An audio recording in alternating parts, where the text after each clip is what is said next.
Let's face it, as Nintendo fans, we are often left slightly disappointed and scratching our heads asking why. Where is our Super Mario Galaxy 3? Why isn't Metroid out yet? Bring back the Ice Climber seriously, and what were you thinking of the Virtual Boy? Well, sit back as Sean Capri and Bobby Pauls do just that. That's right, this is If We Ran Nintendo. Now, cue the music, maestro.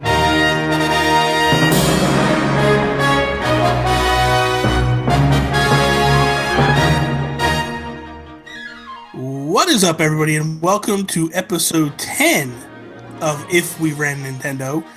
I don't know what Sean is doing at the moment. He's lip reading or some nonsense over there. I'm saying the same thing as you. I'm like, same cadence and everything. How are you doing today, buddy? Doing great. Today is Sunday. E3 is starting. I have like butterflies on my stomach, and I don't really know why. Like, I have like that Christmas morning feeling.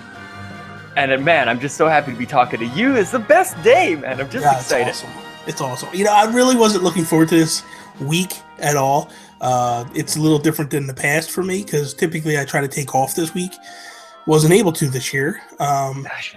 We have for those that don't know, like, I am a shipping manager for a large floral company. There just so happens that there's a giant trade show for the floral industry. One year it's dead on with E3. The next year it's not. Then it is. Then it's not. This year it happens to be. I'm kind of glad that Nintendo's not doing the NX because I wouldn't have been able to enjoy it properly. That's silver lining. I like this hobby. Yeah, I gotta take advantage of it. So I'm pretty amped up. Like, I woke up this morning and I was like, today's E3. Like, it actually official. Because because I was thinking before, I was like, man, I'm not gonna be able to see nothing. And then I thought about it. I was like, wait a minute, I'll be able to see EA today. Mm-hmm. Bethesda goes at like 10 o'clock my time. So I'll probably try to watch some of it. Then tomorrow, Microsoft will probably go during the day, but then I get Sony at night. I'm good with that. And then Nintendo is at lunchtime for me. So I'll be able to watch that. Oh, that's perfect. Yeah. So it kind of messes up my plans a little bit because originally we were going to do this episode Tuesday afternoon. And then we were going to do your podcast later that afternoon. But I was also supposed to hook up with Justin Masson and do like live reaction stuff throughout the day on Tuesday. Oh, nice. Yeah, but that kind of got knocked out too. So thank you. Work. Paying employment. God, I wish I was like 15, 20 years younger and I didn't care. I had no worries in the world.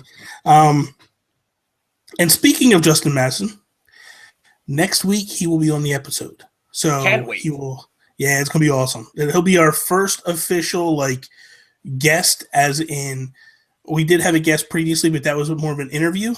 This is our first guest of someone coming in and actually doing what we do and adding the mix to it.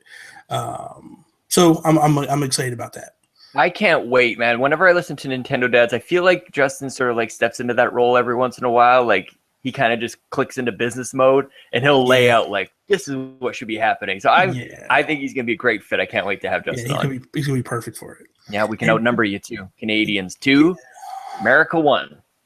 I don't care. It'd take 50 Canadians to outnumber one American. Probably would. Just remember that. Yeah. Fortunately, the ratios don't work out in our favor. Yeah, but they don't work out in our favor, right? Yeah, exactly. The kicker, though, is, again, those that don't know, I was on an episode of Nintendo Dads, and I was just in the process of rebranding because Justin had been on my episode of Geekcast, and I had told Justin a couple of things, like I have another podcast, blah, blah, blah. And Sean and I have been kicking around an idea of doing a podcast together. And then when I went on his show and we did the community spotlight, that was my opportunity to announce the rebrand and to announce that I was going to go from the Geek Guru to the Nintendo Guru, and I was going to start doing a lot more Nintendo content, and all this nonsense is going on. And then Justin turns around and says, yeah, he's doing like, he's got his own podcast, the Geekcast, and he's going to do another podcast, a Nintendo podcast. And I was like, whoa, what? Like, I was just like caught off guard. I was like, did he just said I'm doing another podcast? Like, okay, now I got to come up with a podcast. I mean, I didn't have to, but I took it as like, no, I got to now. Like, it's part of, so I'm like, I did. Then I contacted you, and we just, we know how that all worked out. It's a classic example of Canadian passive aggressive manipulation. Yeah, pretty much. You don't even know it's happening. Pretty much. And we're all in your head, buddy. Exactly. So we got one more thing to talk about before we kick into this week's episode. We have hit episode 10. And that, holy. Yeah, that's a huge milestone in terms of podcasts, because statistics show that if a podcast reaches episode 10, they're more in line to stay going and keep going. If they don't, normally when podcasts quit, it's before episode 10 even reaches. So I don't know why that is. I don't understand it, but I just know that that's a true statistic. Like if you go and look at all these debunked podcasts, they're normally like before episode 10. Mm-hmm. A lot of them that are beyond episode 10, they just keep going. So bodes well for us, I think. I hope. Bobby, I relate this podcast a lot to my marriage. I knew from the moment I met you, we would go the distance, buddy. This is the real deal. I knew it from the minute we started this thing. I'm like, you don't even need to reach number 10 for me to know. I just know. I just know. In my heart of hearts, you knew. So, okay, let's get down to business. I have a weird love for you, buddy. I know. It's a good thing people listen to this. It makes it better. Yeah, exactly. If it was just us. It'd be real creepy if it was just you and I. Thank you, Danielle Crowder, for listening to this. Danielle Crowder, Billy Blaze, and I think that's all. But that's good enough. That helps all right, me. That's all we need. It's like we're just in our room, just the four of us. I don't really like big crowds. Anyway, I don't do well in big crowds. That's why I do the podcast. Me neither. Okay, so first topic. We're gonna piggyback. We're gonna jump right on the E3 bandwagon right now. So if we ran Nintendo, and now just so people, if you're listening to this again, we're recording this on Sunday. This is before Nintendo does anything. This is, we did this before and we got burned, but some degree. But that was more how you launch NX. This is going to kind of be like how we would handle E3. Mm-hmm. Because it's E3, we want to do something for E3. So how we would handle E3 in the context of we can't do anything, we can't change anything that hasn't happened over the past 2 years. So if Nintendo's done it in the past 2 years, it's open game for us to touch and to go with. So we don't know what's going on at this point. We haven't seen any of the Nintendo stuff. This will still air Wednesday night, the audio, Thursday morning, the video. So just so people know, like, not like, oh, they just watched it and then they verbatim. No, this is before we get anything. Okay, so now let's get going. If we ran Nintendo, how would we handle E3 this year? So in the past, it's always been digital event and then 3 days of Treehouse Live. This year, it's going to be kind of quasi, I don't know, like a kind of a digital event per se, not really. It's going to be just showing off gameplay and talking about certain games for about, I think they said like 90 minutes maybe. And then it was longer than that. But, sorry, no, you're getting to the next part. Yeah, and then it rolls into the Treehouse Live, which is 6 to 8 hours, and then they actually added a second day of Treehouse Live. So here we go. I don't like how Nintendo's handling this. I'll be honest with you.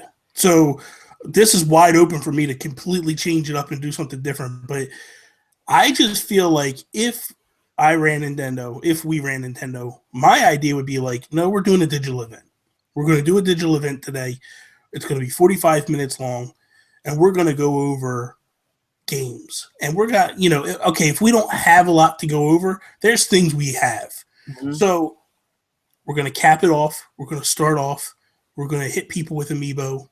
We're going to show them, hey, We still got Corrin, we still got Bayonetta, and we still got Cloud due to come out. Here they are. This is what they look like. This is when you're going to get them. And then announce the release date. So that's number one. I would come off with the amiibo, show those off. Number two, I would hit them with some Game Boy games. I would show them some. I'd be happy with that. Yeah, I would be too, actually.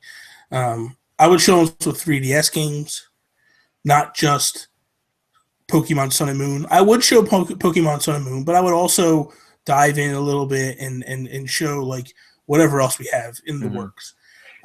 This approach sort of begs the question, like, so we don't have a Nintendo Direct this year, mainly because like they don't really have anything huge to announce. Yeah. Do you feel that by not having a Nintendo Direct and avoiding kind of the backlash that Nintendo saw last year, by kind of the same idea, like we didn't really get huge announcements. It was still a bit of a letdown last year, a lot of fan backlash, is not having a Nintendo Direct, given what we know now, is this the best move? I'm gathering from you it's not. You would rather get something rather than nothing, even if the something kind of results in some sort of backlash. Well, last year the backlash came because they said they just mixed the messaging yet again. And more or less what was said was, we're not going to show Zelda, and everybody flipped out. Like, wait a minute, you showed it to us last year. It's supposed to release in fall. Why are we not getting anything? And because at that point, we still thought it was coming out in fall. They never said it was being delayed at this point. How did we not just know by that time? Like, really? We should have put it together. That should have just been like the big spotlight getting cast on it. But people were like, it doesn't make sense. So then they said, like, well, I think they did announce the delay at that point, and they said it's not going to come until 2017, and we want to focus on. And I'm sorry, I'm misspeaking. They did announce the delay prior to E3. They said, though, we're not showing any games other than what's coming in 2016. That's what E3 is for us. We show off games in 2016. And people freaked out because they were like, oh, wait a minute. Last year, you showed us Yoshi's Woolly World, Star Fox you talked about. You showed us Zelda. And Zelda. That wasn't, and when you showed it, you said 2016, and it was 2015. What are you talking about here? So, how do you feel about that E3 in general? Like, is it something that if you ran Nintendo, do you focus on just this year, or do you are we allowed to go beyond the current? I would go no more than the next year. I feel like if you go 2 years, like a year and a half kind of cycle. Yeah, I would go the next year. Like, I would say, okay, we're going to encompass the rest of 2016, and we would go into 2017. Yeah, they are right now treading lightly because they don't want to give anything. They don't want to tip their cap on NX, which that's fine. I get that, but for me, I would be like, if we're not going to show NX, then we need to show everything that we have. So I'm showing, like, you got I bastardize this name every single time, but it's the Fire Tokyo Mirage. Tokyo Mirage Sessions, whatever. Can't wait. I'm excited for it too. I am too, and I feel like they need to dedicate some good time to that, because last year during Treehouse Live, they showed it for the first time, and they had the directors on there and the producers, and they were showing again, and that's what made me fall in love with it. Because at the time, I was like, I don't want nothing to do with this game. I don't even know what this game is. I want nothing to do with it. I watched 15 minutes of gameplay footage, and I was like, I'm in. I'm sold. It looks awesome. It's amazing what's happened since they first revealed that game. I've had a chance to play my first Persona game, and I've had a chance to play my first Fire Emblem game, and I was in at Persona, and now I've played Fire. Like, I just got to play this game. I've the whole world of like J-pop has been opened up to me. I got to see what the heck this thing is all about. And now they're not showing me anything. Yeah. So I would show that game. I would show Paper Mario. I don't know if I talked about that yet. I would show that off, and I would explain what we're doing with it and tell people what we're doing with it. I would show Metroid Federation Force, and I would get into it and show it off and show what the gameplay is and show what you're supposed to do with it and all that stuff. Like, don't hide from it, own it. This is what we're doing. If you don't like it, don't buy it. Doesn't matter. But this game is coming out. We're putting it out, so it's coming. I mean, I'm kind of trying to think of what we know. I would probably try to get Square involved because they have a Dragon Quest game coming. Two of them, actually. So I would get them involved in showing off Dragon Quest 7, Dragon Quest 8. No mobile still. I actually appreciate their approach this year of saying, I think Reggie came out and said, people don't come to E3 to talk about mobile. And I agree with that. I agree with that. This is for the gamers. Totally. And I wouldn't talk about it. A desperate company who has who's looking for things to say and they've got mobile, that's Nintendo's situation. They don't really have any major releases, but they do have mobile. But for them to have the discipline to say, we're not just artificially inflating all the things that we have to talk about by including mobile, they're showing some really good restraint, and I really appreciate that with this, that it is focused on Zelda. That's a hard thing to do.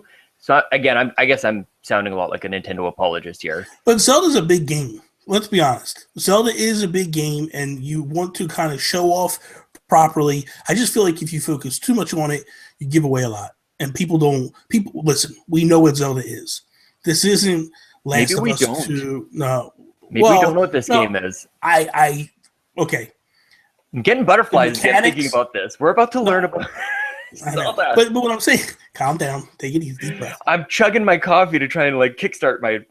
early for everybody who doesn't know. This is early for me. What I mean by we know what Zelda is. We know that there's going to be a guy or a girl. That has to go save the world. And you have a sword, and you have a horse, and you go into temples, and you get the Triforce, and you save the princess or prince, and that's the way it goes. That's just the way we do things. It's the same overall formula, okay? If you're a fan of Zelda, you're buying this game. They're not going to drastically change it and go, okay, now we're a side-scrolling platformer. You know that's not what it is, okay? So you know what you're getting for the most part with this game. So I don't feel like you need to go over the top. I think okay, you need to clear the line of is he a male? Is he a female? Mm-hmm. And we talk about that, just so you know, in the Geekcast, which will have aired by now. It'll be up later on today. But we did discuss that. We were just what do you guys feel? Should it be male? Should it be female? Blah, blah, blah. Go on. But anyway, so my thing is show that stuff, show Hyrule, show a temple, show that type of stuff so people can say, don't get too showing it all off. We don't need to see it all. Do you think it's buried right now? I can't even think. I would have to look it up, and this is something that should be right here in the front of my mind. When this week am I learning about Zelda? Because the way that they sort of I know it's Tuesday, but I don't know. It's just not I have the whole E3 schedule in my head, and for some reason I don't know the exact moment I'm learning all about Zelda. You're going to find out about Pokemon Sun. They're going to start off with Pokemon Sun and Moon. I think it's new. It's the digital thing. Nintendo kicks off at noon. Yeah. On Tuesday. So that's my originally call it a Zelda thing. If we're focusing on, so if I were on Nintendo and if how would I handle E3 this year? Zelda at this time, everybody stop what you're doing. Yeah.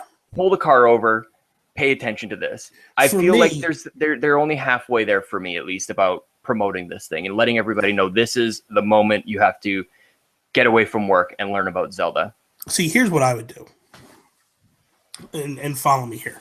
I think that you have the game that could potentially be game of the show. Right. I want to take everybody's eyes off of Bethesda, off of EA, off of Ubi, off of Sony, off of Xbox. I want it on us. How do you do that? You announce that we're going to do a digital event.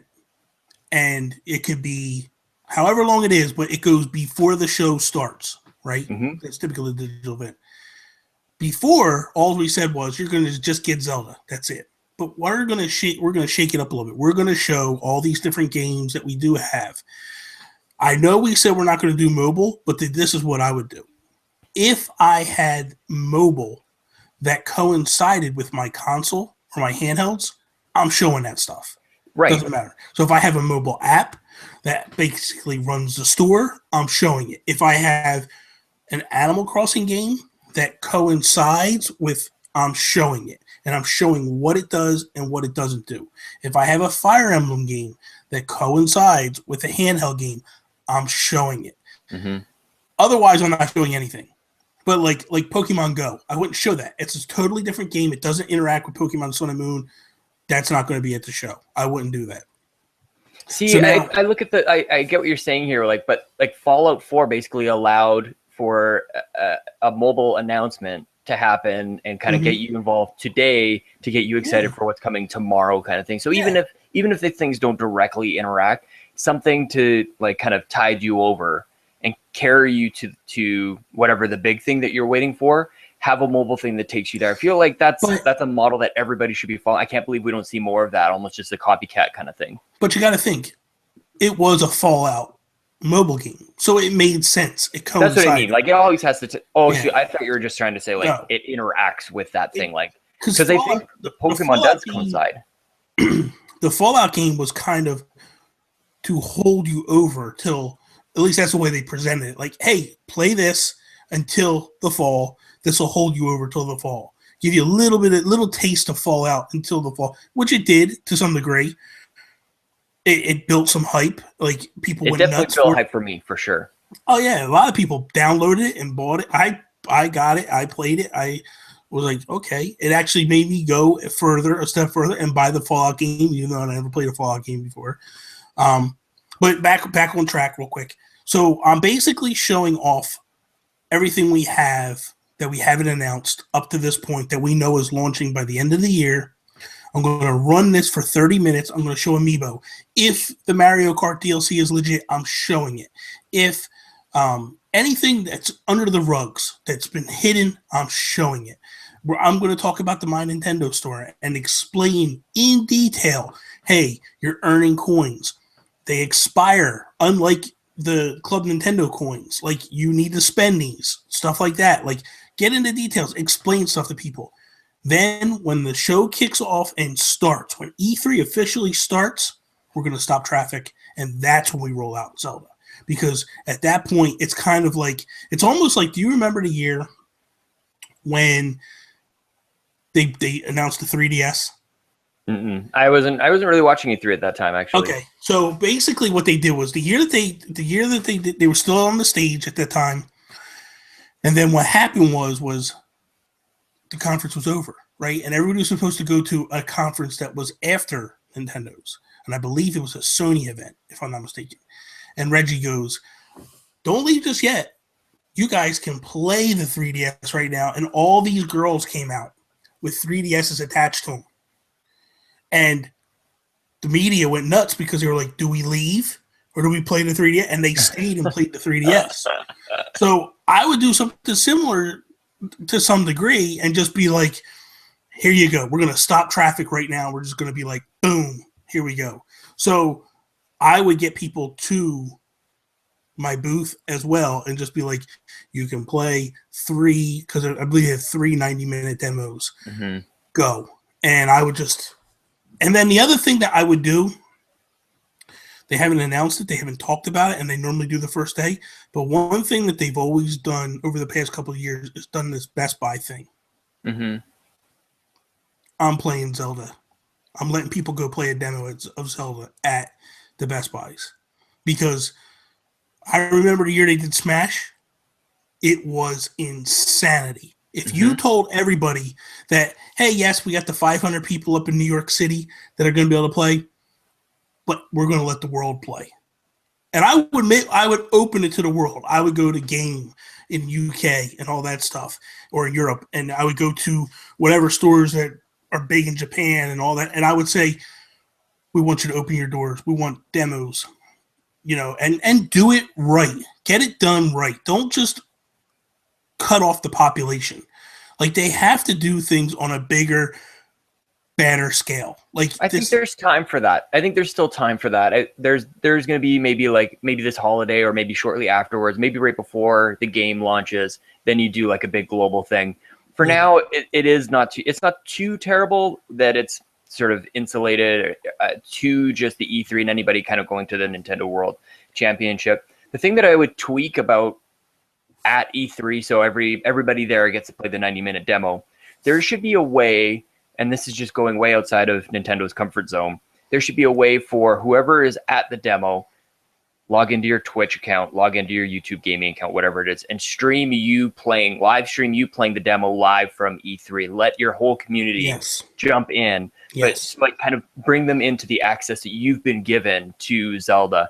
Suddenly you've got, I don't know how many demos they've got, but apparently the Nintendo booth is enormous. Yeah. Imagine just all day, every day at E3, people streaming your game. It's the same 90 minutes, but that's fine. You're going to reach out to how many different followings and different communities. I feel like that would be way more powerful than even a digital event on its own. And that would stop traffic, because it's not even just Nintendo saying, stop what you're doing. It's all of these YouTube stars and all of these Twitch personalities they get their chance. It's scheduled right now. Everybody who's playing Zelda at E3, they know right now when that's going to happen. Yeah. And so again, just yet another announcement of this is my take on Zelda. And not only that, like you see how whenever Nintendo makes an announcement like this, whenever they give us gameplay footage or even a teaser trailer, how many times have we looked at that snap and we just start to we pause it and look at everything that we're seeing. We dive deep into some of these reveals. If you had a chance as somebody at home looking at E3 on your computer, just watching streams all day, and you had a chance to look at the same 90 minutes, I mean, that's something for people to really dive into and go, I don't even know, like that's a good chance for a good two-way conversation back to the people at E3. I saw this, can you check this out? Or I saw somebody try this, and maybe like it kind of creates the whole everybody playing the same game in the room and go like, oh, go check that out. But it's at E3, it's on this huge scale. I think that would be, if I ran Nintendo, that's what I would do. Quick log into Twitch, stream this thing out. Yeah, I love that idea. And I would wholeheartedly bring in, because apparently Nintendo is going to show up at the YouTube booth and talk. And I have a feeling they're going to try to talk to different YouTubers and things like that. That's awesome. So I would even do a roundtable while I'm at E3 and say, guys, girls, what do you want from us? What do you need from us? What are you looking to get from us? But I love that idea, Twitch. I'd take it a step further. Okay, let's go. And I'm going to go right into Sony's back pocket, and I'm going to pickpocket them for a second. And I'm going to reach out to Colin Moriarty and Greg Miller and say, guys, we would love for you to come over and Twitch stream this. That's what I'm saying. The demo like that, because I as you were saying it, I thought, my God, Colin is a huge Nintendo fan, but he's lost his love for them. How unreal would it be for him to get Reggie Fils-Aimé walk right, and that's the way I would do it. I would walk right onto their set and go, guys, do me a favor. I know you're doing interviews and all that stuff, but I heard you're going to be running around the show and trying out demos and stuff and Twitch streaming it and all that stuff. Do me a favor. Come see me. And I want you to have a sit down with me and play this. And then I would go to IGN. And then I would go to Kotaku. And I would go all these guys and go, listen, we want you to play our stuff, live demos, stream it on the internet. Let people see that there's a world here, that we have something here. They need to embrace the power of YouTube, the power of these personalities. I don't think they fully comprehend what this can do for you. I think they're scared off by the risk too, because what if they don't love it? So in one swoop, you've got these people but I mean, you got to be confident with your product, which obviously Nintendo is going, like they're dedicating E3 to it. So they're confident to that level. Yeah. But it's not a guarantee win. If you go to a guy like PewDiePie and say like, look, I know we've had our differences, but come on in, try it. You get like an exclusive look at Zelda. You're the first guy to play it. And he's playing it, and he's got all his millions of people watching. He's like, guys, this isn't that good. And in that instant, yeah, but you lose it. That's why I wouldn't go to a PewDiePie. I wouldn't go to Markiplier. I only say PewDiePie. No, I know that. The point of like a giant audience who's watching, but yeah, I get that. Whoever the best fit would be. But for me, I look at it, I would go, that's why I say Greg Miller, and that's why I say Colin Moriarty. And the reason why I say them is they've been in the industry, they understand the industry, they get what it is. They know, and here's the other thing. If a demo is not correct and it's a little wonky, Colin and Greg have played enough demos that they know what will get fixed in a demo and what won't get fixed in a demo. Mm-hmm. PewDiePie that's a good point. Has no clue about that stuff. And I've heard Colin say that on numerous occasions when he was on Beyond, where he had played a demo and he knew, hey, this will get patched through at some point. Mm-hmm. So we're not, I didn't, it was a flaw. It wasn't an issue. And then there's times where it didn't get patched or fixed. And he was just like, wow, they dropped the ball here. This was stupid on their part. So, you know, they get it. You know what I mean? And honestly, I wouldn't allow Tim and I wouldn't allow Nick in because they haven't played that many demos where you have guys that, and it's the same, like I would have Brian and Jose and Pear and bring them in and say, go. Because you know that they've played a lot of demos. They get it. The reason why I say Greg and Colin would be my first ones I reach out to is because to me, they're huge Sony fanboys. But they love Nintendo games. And so if you brought them in to play this, it's almost like a way of just extending the olive branch to them to go like, hey, we'd like to talk to you more and things like that. Because I think that they love Sony, but I also think that they're open-minded. Mm-hmm. And they look at it and go, hey, if these guys are willing to show us their game, that's what Nintendo does. They play the same role that a lot of us are living out in our daily lives of growing up on Nintendo, but we've been lured away by other things. And so they're the exact same, but like on a whole, like a giant scale where everybody knows this about them and people can relate to their journey of where they came from in video games and where they are now.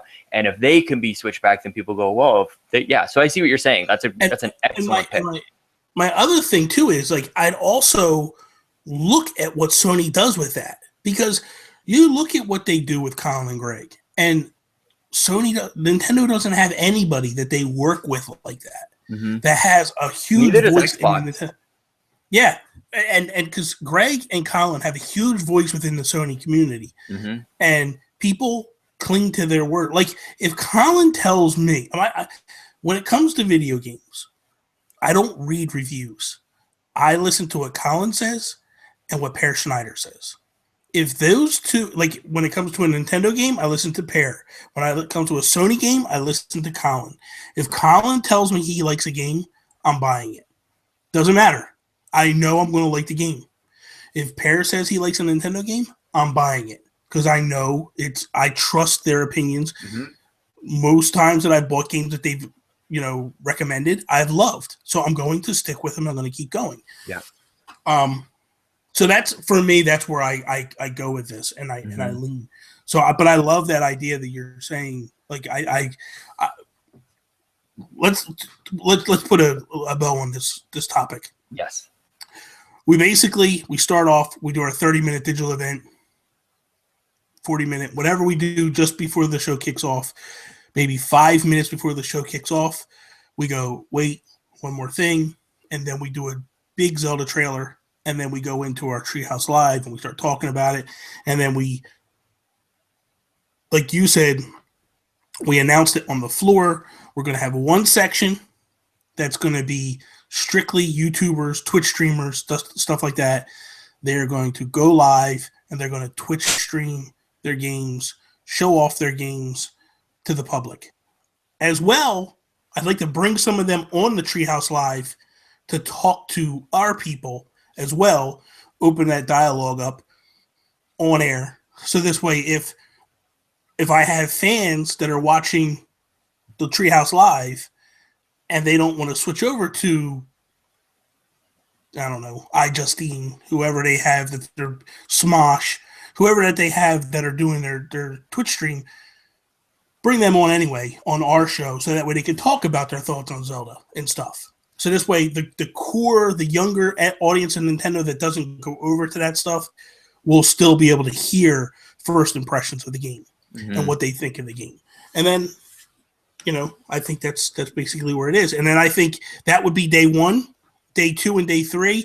I'd pepper in some Zelda with other demos of all the other games, just like we've always done. They've always done it. Is you have 3 days of Treehouse Live where you have people coming in and playing it. Like I was always captured, and I was stuck on that TV for 3 days the entire time watching the streams because I was wanting to see all the different games.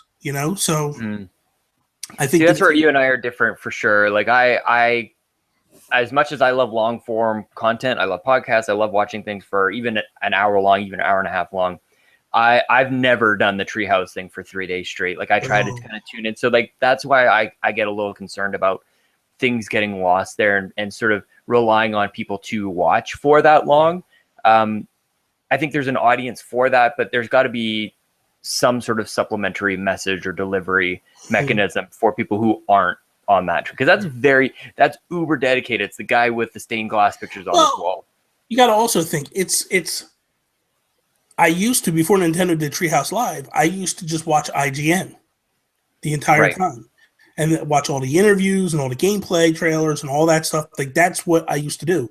When Nintendo did this, I was like, well, I'm kind of more into the Nintendo game, so I'm just going to stay here. You know what I mean? Like, and that's who it's for. But unfortunately, there's only like how many of that person? Those are it's probably the same number of the people who bought a Wii U. Yeah, so, probably.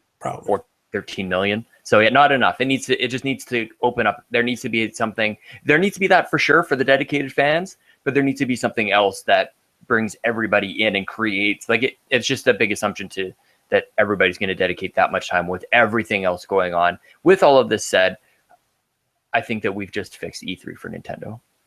To some degree. Yeah. To some degree. Yeah, we'll be back next year. But then next year, that kind of segues in.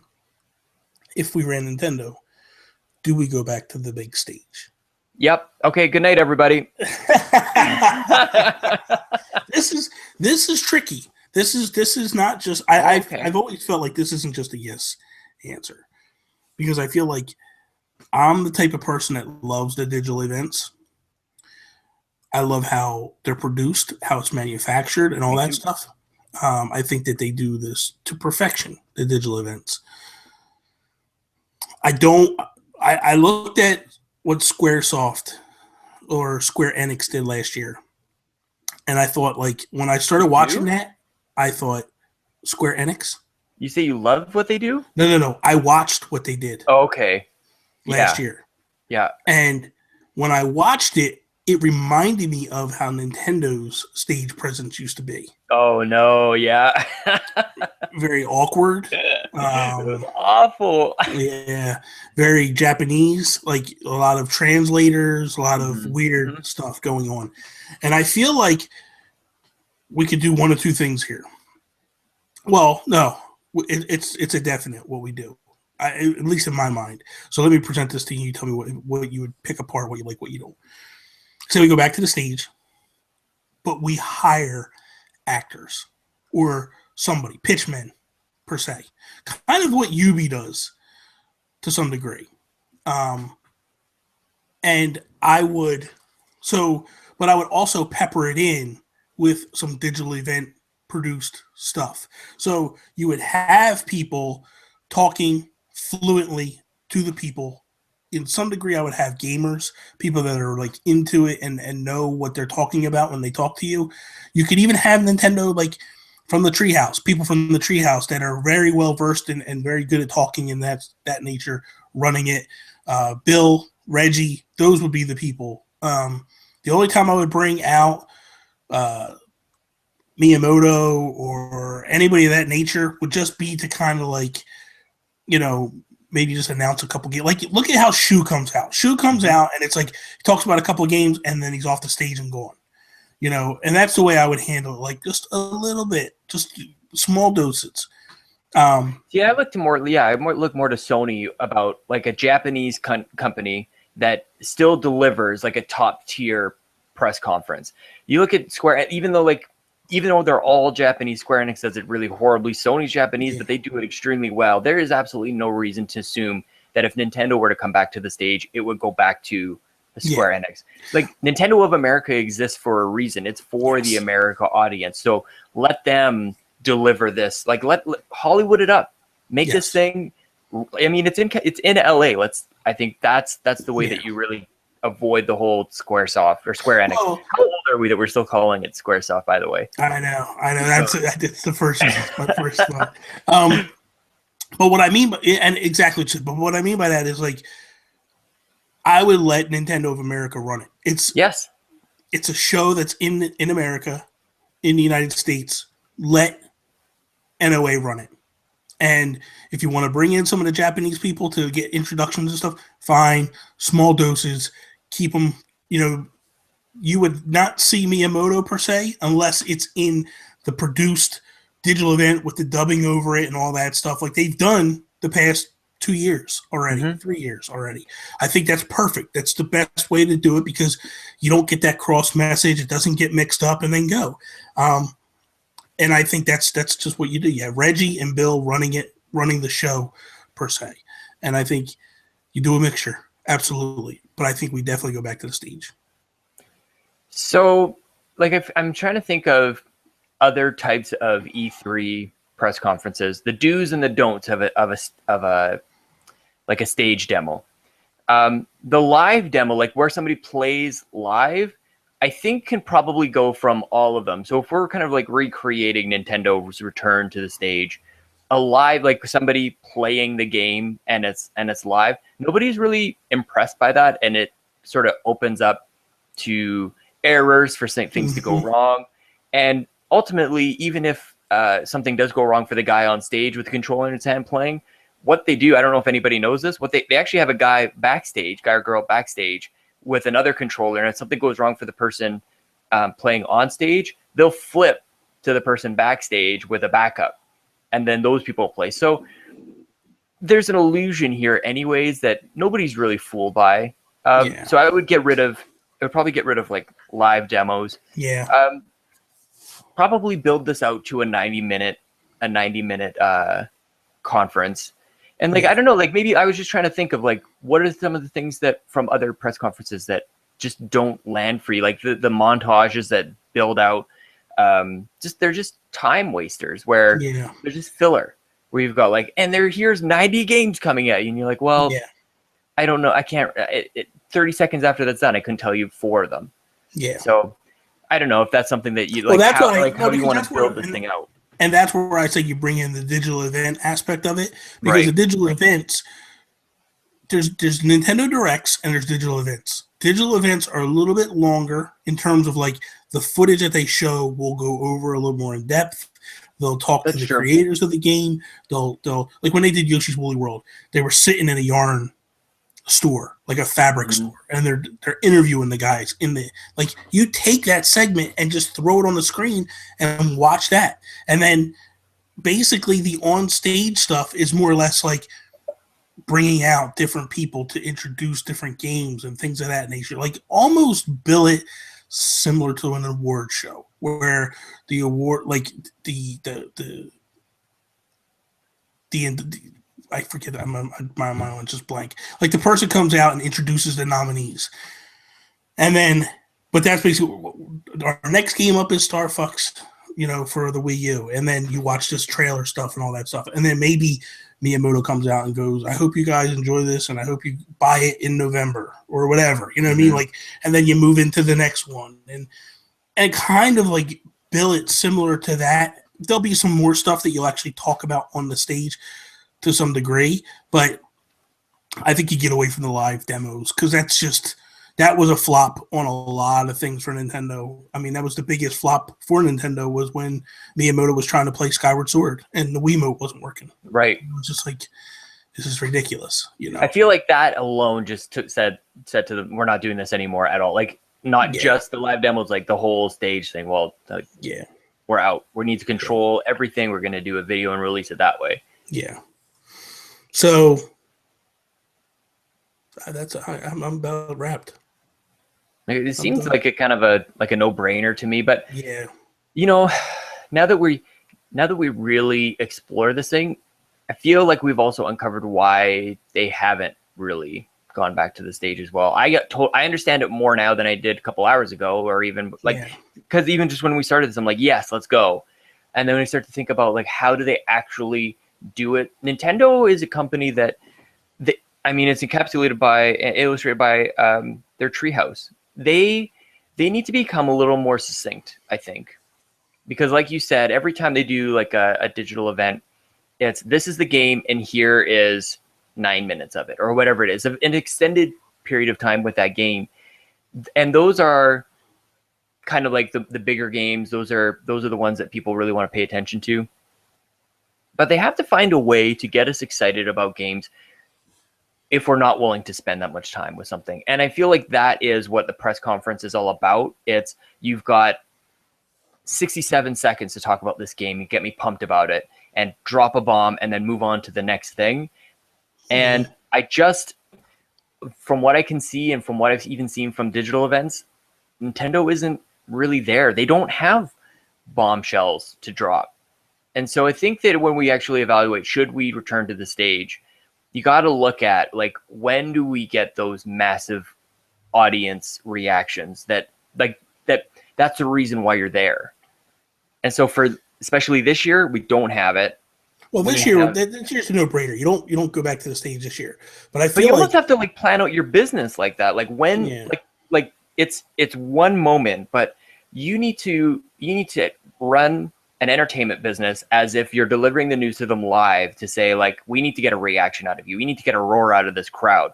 And whether or not it's at a press conference or throughout the year, those big moments for that company have to resonate in a big way as if they were delivering them live. And right now, Nintendo doesn't have that. That's why they're not on the stage, and that's why they're losing. Next year we will be, though. And that's what I look at it. I go, next year, if things go as planned, NX launches the end of March. I don't think it's going to be early March. It'll probably be the end of March, April, May, June. So we announce our second half games and all that stuff on the stage. Mm-hmm. Big pops. You're going to get big pops when you're, I think that's the way to go. I think next year they definitely need to go stage presses. And I know they try to buck the trend. They try to do things differently. But the past 2 years, they've still paid for the Nokia Center. They still rented the Nokia Center. Mm-hmm. This year, they didn't rent the Nokia Center, but they took on more space on the showroom floor. Mm-hmm. So if you're still spending the money, just do it. It's not. I don't think it's costing you that much more money to put on a live show stage as it is to run a Smash tournament. Well, it's all Nintendo in that case too, right? Which kind of leads us to the next part about all of this is a live press conference is one of the best opportunities for Nintendo to bring up a third party and say, we're working in partnership with these guys to give you this. And that, like, to have literally side by side, physically side by side, showing it like we are together on whatever the game is to say this is Nintendo is the home for X. Yes. And so like that is missing. That you can't have that. You can't portray that power of that message in a digital event. So yeah, it's more than I'm just kind of like racking my brain. Like, why do we need to be on the stage? We don't really need it for the live demos, but we need to show people big things. We need to show them that we're changing our ways with the third parties. And that's a reason that now I'm back to my original because I felt like kind of fanboyish. She's like, Go back. But I didn't. All the last three, other than Zelda, when they first showed Zelda, I didn't get goosebumps by watching any of those digital events. Never got me excited.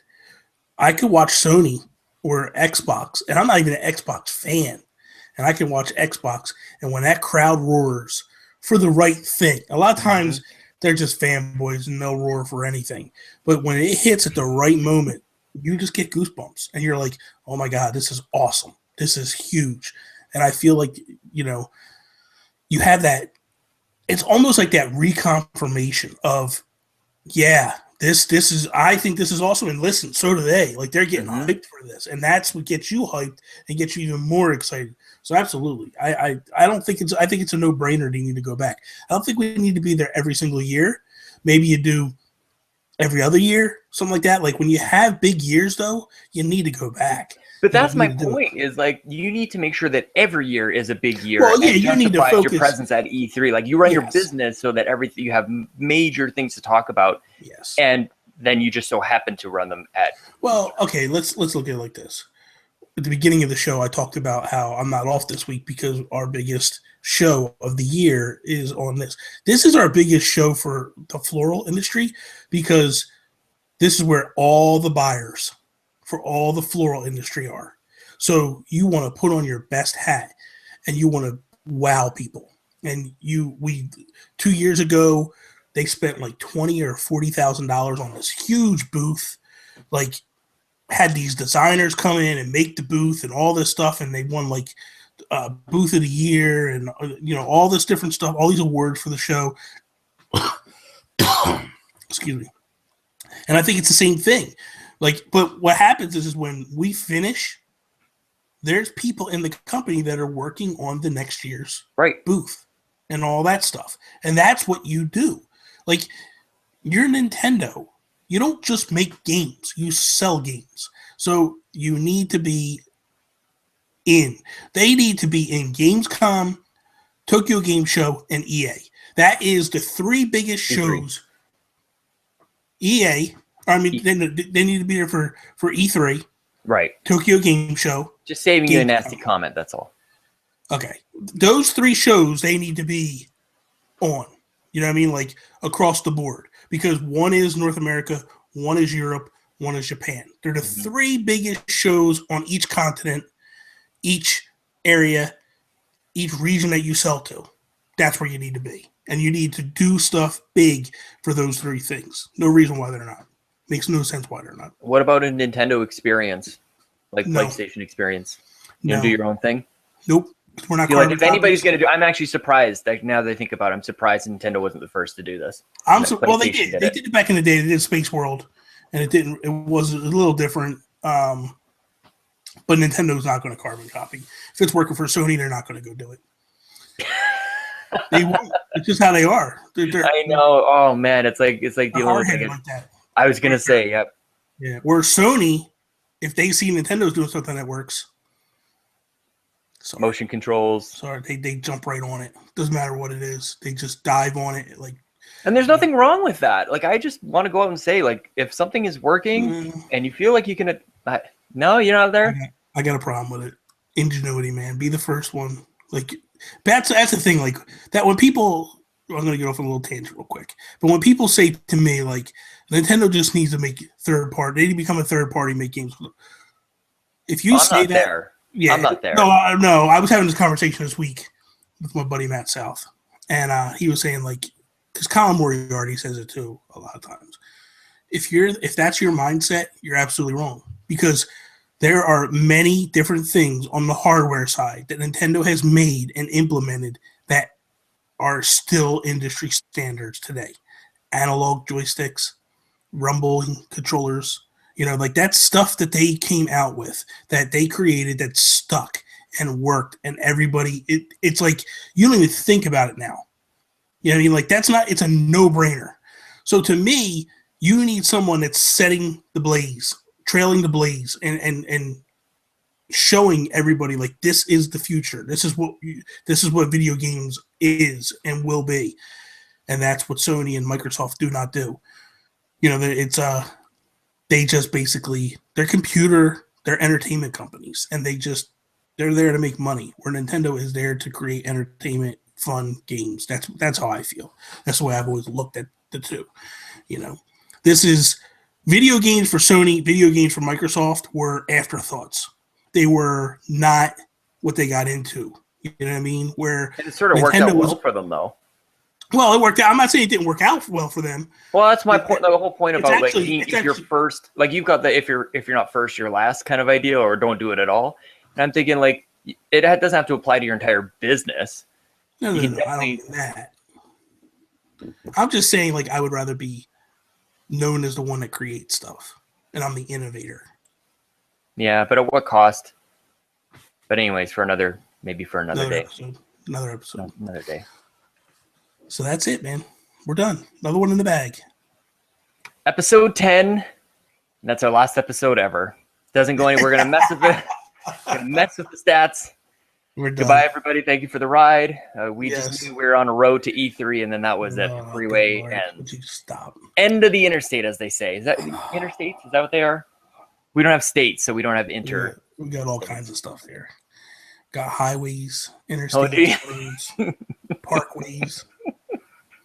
We drive on our parkways. We park. You drive on a driveway. parkway. What the heck's a Yeah. parkway? Parkway is a road, street. A So parkway. we drive. This is how messed up the United States is. We drive on the parkway. We park our cars in the driveway. Oh, that's a good call. Yep. It's- We have driveways as well. Yeah, I do it's- that is fun. Yeah, it's nuts. So that is all. Thank you What are we guys for talking listening about? to us on iTunes and SoundCloud. If you watch this video on YouTube, we appreciate that as well. We would also appreciate a rating if you can. So if you happen to be listening to us on iTunes or SoundCloud, it'd be awesome if you could just pop in there, give us a rating, give us a review. It'd be pretty amazing. You can rate 5 stars. I really like Sean. Bobby is fine.